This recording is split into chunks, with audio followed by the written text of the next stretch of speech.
सो hey guys, आज हम explain करने वाले हैं हाल ही में रिलीज हुई मूवी RRR को, जो कि साउथ की एक बहुत ही ब्लॉकबस्टर मूवी है और जिसे IMDb पर 9.2 आउट ऑफ 10 की रेटिंग भी मिल चुकी है। दोस्तों, मैं इस मूवी की जितनी भी तारीफ करूं उतनी ही कम है और ऐसे ही मूवी को आपको अपने पूरे परिवार के साथ जाकर थिएटर में जरूर देखना चाहिए।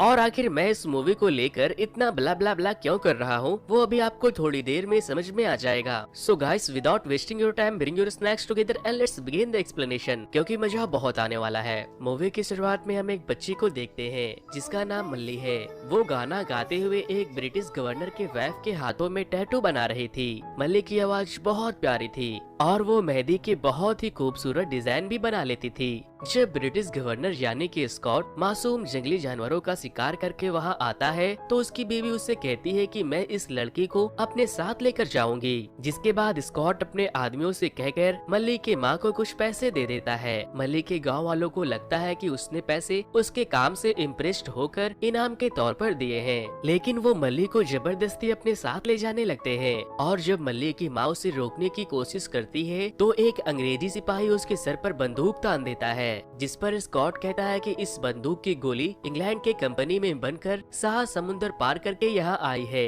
इसकी कीमत इन जंगलियों के जान से ज्यादा है। जिसके बाद वो सिपाही वहाँ पास में पड़ी एक बड़े से लकड़ी के टुकड़े को उठाकर मल्ली के माँ के सर पर मार देता है और वो बेचारी वहीं पर मर जाती है। फिर हमें पुराने समय में दिल्ली का सीन दिखाया जाता है, जहाँ लोग लाला लाजपत के गिरफ्तार होने की वजह से प्रोटेस्ट कर रहे थे। इसी प्रोटेस्ट में हम इस मूवी के मेन कैरेक्टर अल्लूरी रामा राजू को देखते हैं, जो कि ब्रिटिश पुलिस में एक ऑफिसर था। फिर जब एक प्रोटेस्ट कर रहा व्यक्ति पत्थर फेंकता है तो वो पत्थर ब्रिटिश किंग जॉर्ज के फोटो के ऊपर लग जाता है, जिस वजह से ब्रिटिश कमांडर बहुत गुस्से में आ जाता है और अपने सिपाहियों को आदेश देता है कि जाओ और उसे किसी भी हाल में पकड़कर यहाँ ले आओ। लेकिन भीड़ को देखकर कोई भी पुलिस वाला उनके करीब जाने की हिम्मत नहीं करता। लेकिन राम एक लठ लेकर उस भीड़ में अकेले ही घुस जाता है और राम पूरे भीड़ से अकेले ही भिड़ जाता है। गांव वाले राम के ऊपर टूट पड़ते हैं और उस प्रोटेस्टर को बचाने की बहुत कोशिश करते हैं, लेकिन राम अपने डंडे से उन्हें खूब मारता है और उस प्रोटेस्टर को अपने साथ पुलिस स्टेशन ले आता है। उसके ताकत और हिम्मत को देखने के बाद सारे गांव वाले वहां से घायल होकर और डर के वहां से चले जाते हैं। और तो और वो ब्रिटिश कमांडर भी राम के जज्बे को देखकर घबरा जाता है। कुछ दिन बीतने के बाद वहाँ के बहुत सारे पुलिस ऑफिसर को उनके अच्छे सर्विस की वजह से मेडल्स और बड़े पदों पर पोस्टिंग मिल रही थी, लेकिन जब वो लोग राम को कोई मेडल या पोजीशन नहीं देते तो वो बहुत गुस्सा और दुखी हो जाता है। फिर एक दिन निजाम का एक खास आदमी एडवर्ड से मिलने आते हैं। वो उसे बताते हैं कि हाल ही में जब स्कॉट सर अपने परिवार के साथ आदिलाबाद आए थे तो वो अपने साथ गोंडों की एक बच्ची को ले आए, इसीलिए नवाब साहब चाहते हैं कि आप उसे वापस लौटा दो। जिस पर एडवर्ड बोलता है तो क्या हुआ, गोंडों के सींग होते हैं क्या? वो उन्हें बताते हैं कि सर वो बहुत ही भोले भाले भेड़ों की तरह है, हर जुल्म को चुपचाप बर्दाश्त कर लेते हैं, लेकिन जब उनके झुंड का एक भी मेमना खो जाता है तो वो लोग पागल हो जाते हैं। इसीलिए उन लोगों का एक गडरिया होता है जो दिलो जान से उनकी हिफाजत करता है। मैं यहाँ आपको यही बताने आया हूँ कि वो गडरिया दिल्ली आ गया है और वो उसे लिए बिना वापस नहीं जाएगा, चाहे उसके लिए उसकी जान ही क्यों ना चली जाए। जिसके बाद एडवर्ड अपने सारे ऑफिसर को बुलाकर उसे ढूंढने को कहता है। स्कॉट की बीवी कहती है कि जो कोई भी उसे ढूंढ कर लाएगा मैं उसे स्पेशल ऑफिसर बना दूंगी। तभी राम वहाँ पर आकर कहता है कि आपको वो गडरिया जिंदा चाहिए या फिर मुर्दा।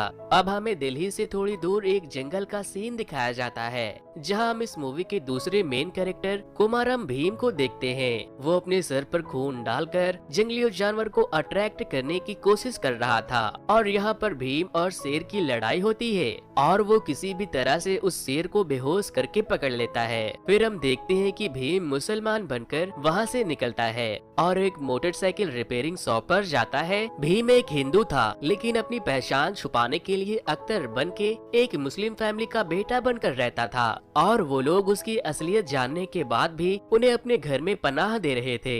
राम उसे ढूंढने के लिए कुछ क्रांतिकारियों की रैली में जाता है, जहाँ पर कुछ क्रांतिकारी अंग्रेजों के किए गए अत्याचारों के खिलाफ आवाज उठाने की बातें कर रहे थे। राम कहता है कि सबसे अच्छा यही होगा कि हम लोग स्कॉट का ही कत्ल कर दे। जिसके बाद भीम का एक आदमी जिसका नाम लच्छू था वो राम से पूछता है कि क्या ऐसा हो सकता है। राम कहता है हाँ क्यों नहीं। लच्छू से कहता है कि भाई क्या आप मेरे भाई से से मिलने चलोगे? हमें आपकी सलाह की बहुत जरूरत है। राम कहता है हाँ हाँ क्यों नहीं। लच्छू उसे अपने साथ लेकर जाने लगता है और तभी रास्ते में एक चेक पोस्ट पड़ने की वजह से लच्छू को ये समझ में आ जाता है कि वो एक पुलिस वाला है, इसीलिए वो वहाँ से भाग जाता है। राम उसका पीछा तो करता है लेकिन वो उसे नहीं पकड़ पाता।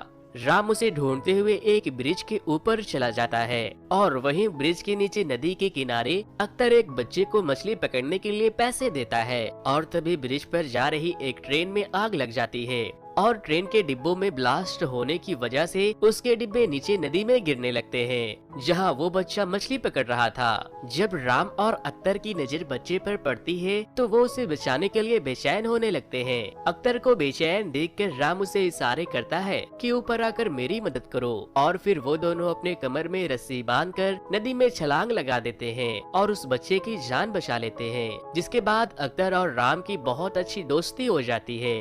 अख्तर राम को अपने घर ले जाता है जहां वो उसे अपने अम्मी अब्बू से मिलवाने के साथ साथ उसे खाना भी खिलाता है। फिर एक दिन जब राम और अख्तर जा रहे थे तब अख्तर की नजर एक अंग्रेज लड़की पर पड़ती है। राम कहता है कि देखते ही रहोगे या फिर उससे जाकर बातें भी करोगे। अख्तर कहता है कि भाई बात तो करना चाहता हूँ लेकिन करूँ तो कैसे करूँ। फिर राम कुछ कीले लेकर रोड पर फेंक देता है जिससे कि जेनिफर की कार की टायर पंचर हो जाती है और फिर राम और अख्तर उसके सामने जाते हैं और वो उन लोगों से हेल्प मांगती है।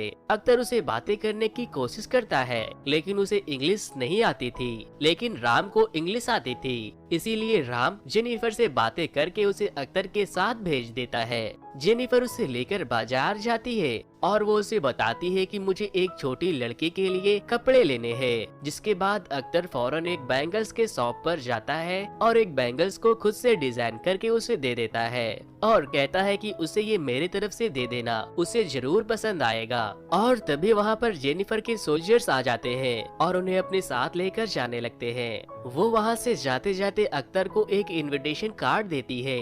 अख्तर उस कार्ड को ले जाकर राम को दिखाता है जिस पर राम कहता है कि तुम्हें उसने पार्टी में बुलाया है। अख्तर कहता है कि तुम भी मेरे साथ चलो और फिर राम उसे अपने कपड़े देता है और दोनों साथ में पार्टी में जाने के लिए तैयार होते हैं। दूसरी तरफ मल्ली उन चूड़ियों को देखकर बहुत खुश हो जाती है। फिर जब वो लोग पार्टी में जाते हैं तो जेनिफर उन्हें देखकर बहुत खुश होती है, लेकिन कुछ अंग्रेज अख्तर के डांस को देखकर उसकी बेइज्जती करने लगते हैं। जिसके बाद राम और अख्तर अपना देसी डांस उन्हें दिखाते हैं तो उनका फ्यूज ही उड़ जाता है। वो अंग्रेज उन्हें उनके ही डांस में हराने की कोशिश करते हैं लेकिन वो सारे के सारे थककर हार मान लेते हैं और अख्तर आखिरी तक डांस करता ही रहता है। और फिर हम देखते हैं कि राम अख्तर को अपने कंधे पे उठाकर लेकर जा रहा था क्योंकि अख्तर के पैरों में बहुत दर्द हो रही थी। तभी पीछे से जेनिफर आती है और फिर वो उसे अपने साथ अपने पैलेस में कॉफी पीने के लिए बुलाती है, जहाँ जाने का इंतजार अख्तर बहुत दिनों से कर रहा था। वो वहाँ जाने के बाद वहाँ की चीजों को घूरने लगता है, लेकिन तभी एक ऑफिसर अख्तर को मार के उसे वहाँ से भगाने लगता है। जिसके बाद जेनिफर उसे धमकाती है तो वो उसे छोड़ देता है। जेनिफर अख्तर से उस सोल्जर के बर्ताव के लिए माफी मांगती है। वो लोग आपस में बैठकर बातें कर रहे थे और तभी अख्तर को मल्ली की आवाज सुनाई देती है। वो जेनिफर से कहता है कि क्या कुछ खाने को मिल सकता है, जिसके बाद जेनिफर उसके लिए खाना लाने चली जाती है और मौका मिलते ही अख्तर मल्ली को ढूंढने चला जाता है और फिर वो देखता है कि उन्होंने मल्ली को एक जेल में बंद करके रखा है। मल्ली अख्तर को देखकर रोने लगती है और उसे अपने साथ ले जाने को कहती है। अख्तर कहता है कि मैं वापस जरूर आऊंगा, लेकिन मल्ली उससे कहती है कि मुझे अभी ही लेकर चलो और फिर अख्तर उसे समझाकर वापस चला जाता है। अब हम देखते हैं कि सीता जो कि राम की मंगेतर थी, उससे गांव वाले आकर पूछते हैं कि राम की कोई चिट्ठी आई। वो हमसे कई सारे वादे करके गया था, कम से कम उसे तुम्हारी तो कोई परवाह होनी चाहिए। फिर हम देखते हैं कि लच्छू को राम पकड़कर उसे बहुत मारता है ताकि वो उसे भीम के बारे में बता सके, लेकिन वो बोलता है मैं तुम्हारे तरह अंग्रेजों के तलवे नहीं चाटता, मैं मर जाऊंगा लेकिन अपने भाई के बारे में तुम्हें कभी नहीं बताऊंगा। फिर जब राम वहाँ से जाता है तो वहाँ एक सांप आ जाता है जिसे लच्छू पकड़ लेता है और जब राम दोबारा उसे मारने के लिए आता है तो लच्छू उस सांप को राम के ऊपर फेंक देता है। वो सांप राम को काट लेता है। लच्छू कहता है कि कोबरा के काटने से तुम्हारी 1 घंटे के अंदर अंदर मौत हो जाएगी। जिसके बाद राम लच्छू के रस्सी को काट देता है और उसे छोड़कर अख्तर से मिलने चला जाता है। अख्तर अपने आदमियों के साथ मल्ली को वहाँ से निकालने का प्लान बना रहा था, लेकिन जब वो राम को उस हाल में देखता है तो फौरन उसे ठीक करने की कोशिश करता है। और इसी दौरान राम को ये पता चल जाता है कि अख्तर हिंदू है और फिर अख्तर अपना रक्षा मंत्र भी राम को पहना देता है और अब वो राम को अपनी असलियत बताता है कि भाई मेरा नाम अख्तर नहीं भीम है। वो उसे लेकर उसके घर पहुंच जाता है और उसे बताता है कि अंग्रेजों ने मेरी गांव की बच्ची को कैद करके रखा है, मुझे उसे छुड़ाने के लिए जाना होगा। मैं तुमसे मिलने सुबह वापस जरूर आऊंगा, लेकिन अगर मेरी जान चली गई तो जान से भी प्यारी तुम्हारी दोस्ती तो होगी। फिर भीम एक ट्रक को लेकर अंग्रेजों के पैलेस में जाता है, जहाँ स्कॉट के आने की खुशी में एक बहुत बड़ी पार्टी रखी गई थी। वो ट्रक से उस पैलेस के दरवाजे को तोड़ते हुए डायरेक्ट पैलेस में पहुंच जाता है और ट्रक के अंदर पिंजरों में कैद सारे जंगली जानवरों को खोल देता है। वो जानवर बाहर निकलते ही उनके ऊपर हमला करने लगते हैं। भीम भी अंग्रेज के कई सोल्जर्स को बहुत मारता है, लेकिन एक सोल्जर स्कॉट के परिवार को पैलेस के अंदर बंद करके चाबी खुद रख लेता है। लेकिन अथर उसे मारने के बाद उसे चाबी छीनकर पैलेस के दरवाजे को खोलने ही वाला था कि तभी राम एक रथ पर सवार होकर वहां आता है और भीम को सरेंडर करने को कहता है, लेकिन वो उसे कहता है कि हम भाई के जैसे हैं, मेरी कोई गलती नहीं है, उन्होंने मेरी बच्ची को किडनैप करके रखा है। राम भीम को बहुत मारता है। पहले तो भीम राम को अपना दोस्त समझकर बहुत मार खाता है, लेकिन बाद में वो उसे बहुत मारता है। दोनों एक दूसरे से कम नहीं थे। फिर अख्तर पैलेस के छत पर चढ़ जाता है और राम भी उसके पीछे जाता है, लेकिन भीम राम के सीने पर एक नुकीले हथियार से वार करके मल्ली को लेने के लिए नीचे कूदने ही वाला था कि तभी राम रक्षा मंत्र से उसे बांधकर पकड़ लेता है और कहता है कि सरेंडर कर दो भीम, वरना मल्ली मारी जाएगी। जिसके बाद वहाँ के गवर्नर राम को स्पेशल ऑफिसर बना देते हैं और उसे हथियारों के पूरी देखरेख की जिम्मेदारी भी दे दी जाती है। अब हमें पास्ट का सीन दिखाया जाता है, जहाँ राम के पिता वेंकटा रमाराजू भी अंग्रेजों के लिए काम किया करते थे,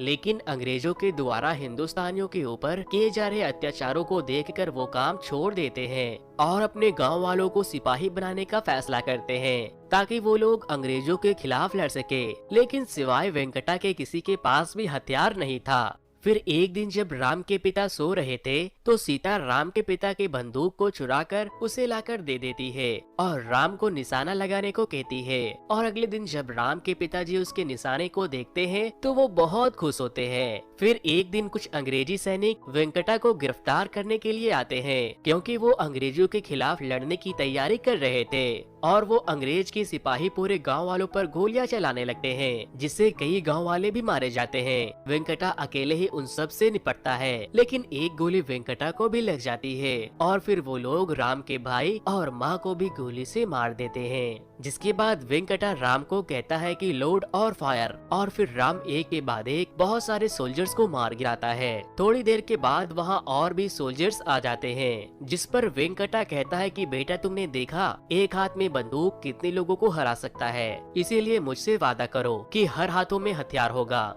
और फिर वो अपने बॉडी में बॉम्ब लगाकर उन बाकी के सैनिकों के करीब चला जाता है और राम को शूट करने को कहता है। और जब राम शूट करता है तो वेंकटा के शरीर में लगे बॉम्ब ब्लास्ट हो जाते हैं और वो सारे अंग्रेज के सोल्जर मारे जाते हैं। फिर हमें प्रेजेंट का सीन दिखाया जाता है, जहां स्कॉट की डायन बीवी उससे कहती है कि मैं उसे खून से लथपथ देखना चाहती हूं और उससे घुटने टेक कर माफी मंगवाना चाहती हूं, ताकि कोई भी हिंदुस्तानी फिर कभी दोबारा बगावत करने की कोशिश न करे। राम भीम को बीच बाजार में ले जाकर बहुत मारता है, लेकिन वो अपने दर्द को कम करने के लिए लगातार गाने गाते रहता है, लेकिन वो अपने घुटने को टेकने के लिए तैयार नहीं होता। जिसके बाद स्कॉट की बीवी राम को एक कीले लगे हुए चाबुक देती है और कहती है कि मुझे उसके खून से बनी नदी देखनी है, और फिर राम उसे घुटने टेकने को कहता है। भीम को गाते और मार खाते हुए देखने के बाद वहाँ खड़ी भीड़ उन लोगों के ऊपर हमला कर देती है, जिसके बाद राम भीम को वहाँ से बचाकर एक वैन में बैठा देता है और वहाँ से लेकर चला जाता है। फिर रात को राम वापस से उसी जगह पर जाता है जहाँ पर भीम का खून गिरा था, और तभी राम के वो चाचा वहाँ आते हैं जो उनके पिता के समय से अंग्रेजों के लिए काम किया करते थे। और अंग्रेजों के अंदर की खबर उन लोगों तक पहुंचाया करते थे। वो बताते हैं कि इस बार बंदूकों की कंसाइनमेंट की डिलीवरी के लिए तुम्हें चुना गया है, लेकिन राम कहता है कि मैं नहीं जाऊंगा क्योंकि परसों सुबह भीम की फांसी भी है, मुझे उसे बचाना होगा। राम के चाचा उसे समझाने की बहुत कोशिश करते हैं कि तुम जिस काम के लिए आए हो वही करो, लेकिन वो नहीं मानता। अगले दिन राम सारे बंदूकों को खराब कर देता है जो भीम के फांसी के वक्त तैनात सोल्जर्स को दिए जाने वाले थे।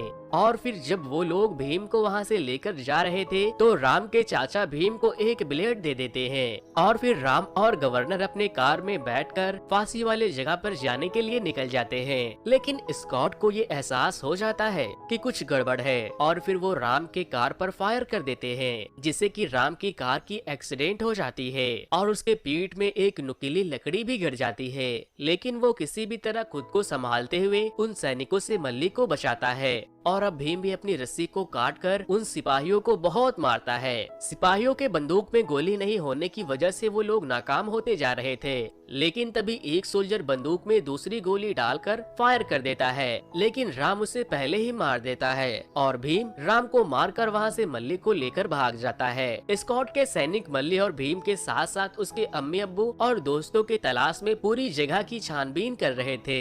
उन लोगों को अंग्रेजों से बचने के लिए हर दूसरे दिन जगह बदलना पड़ रहा था। फिर एक दिन वो लोग सीता के गांव में जाते हैं, जहां जब पुलिस चेकिंग के लिए आती है तो सीता बोलती है कि साहब हमारी मदद करो, हम सबको चेचक हो गया है। जिसके बाद वो लोग इन्फेक्टेड होने के डर से उस जगह को छोड़कर चले जाते हैं। फिर भीम सीता का शुक्रिया करता है। सीता उसे बताती है कि मेरा मंगेतर भी अंग्रेजों के लिए काम करता है, लेकिन वो किसी मकसद से वहाँ है। लेकिन अब उन लोगों ने उन्हें गिरफ्तार कर लिया है क्योंकि उन्होंने अपने एक दोस्त की मदद की थी और अब कल उनकी फांसी है। और अंग्रेजों ने मुझे एक खत देकर ये बताया है कि 2 दिनों के बाद उसकी लाश को लेने आ जाना। जिसके बाद भीम सीता के गले में वैसे ही लॉकेट को देखता है जो कि राम के गले में भी था। वो उसे पहचान लेता है कि ये राम की मंगेतर है। सीता भीम को राम के सारे मकसद और बलिदान के बारे में भी बताती है, जिसके बाद भीम सीता से माफी मांगता है और कहता है कि आपने जो अनाज इस भूखे को खिलाया है, मैं उसकी कसम खाकर कहता हूँ मैं राम को सीता के पास जरूर लेकर आऊंगा।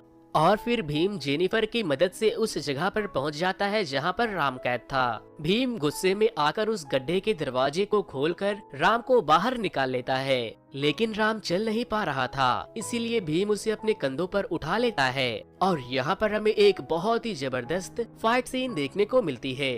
राम के पैर तो काम नहीं कर रहे थे, मगर वो भीम के कंधों पर चढ़कर बहुत ही अच्छी फाइट करता है। और फिर वो दोनों एक टावर पर चढ़ जाते हैं और वहाँ से छलांग लगाकर भाग जाते हैं। इधर स्कॉट का दिमाग खराब हो जाता है। वो एडवर्ड से कहता है कि स्पेशल फोर्सेस को लेकर जाओ और उन्हें खत्म कर दो। भीम राम को जंगलों के बीच एक मंदिर में लेकर जाता है और वहाँ उसका इलाज करता है। वो वहाँ लगे झंडों के कपड़ों को राम को पहना देता है और भगवान राम के हाथों से तीर कमान लाकर उसके पास रख देता है। फिर जब भीम पानी पीने नदी के किनारे जाता है तो एक सिपाही उसे बंदूक से शूट करने वाला था कि तभी पीछे से राम उसे तीरों से मार देता है। राम तीरों से अंग्रेज की सिपाहियों के ऊपर हमला कर देता है और वो उनके बहुत से सिपाही को जला देता है। दूसरी तरफ हम भीम को देखते हैं जो कि एक भाले को लेकर सामने आ रहे सभी सैनिकों को मारता जा रहा था। और तो और भीम के पास इतनी ताकत होती है कि वो एक पूरी मोटरसाइकिल को खिलौने की तरह उठाकर एडवर्ड की तरफ फेंक देता है और अपने भाले से एडवर्ड को भी मार देता है। जिसके बाद राम भीम से कहता है कि भीम इन तुच्छ राक्षसों को छोड़ो,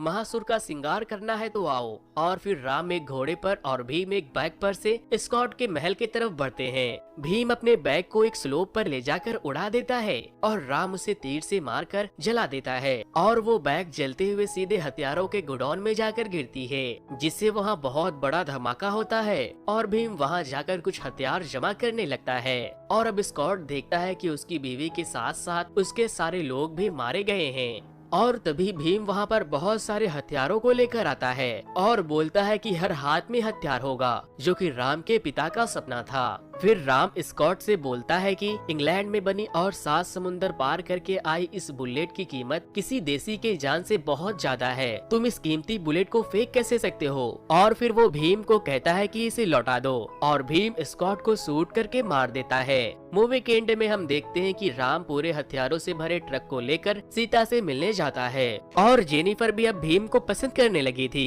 इसी के साथ ये मूवी यहीं पर खत्म हो जाती है।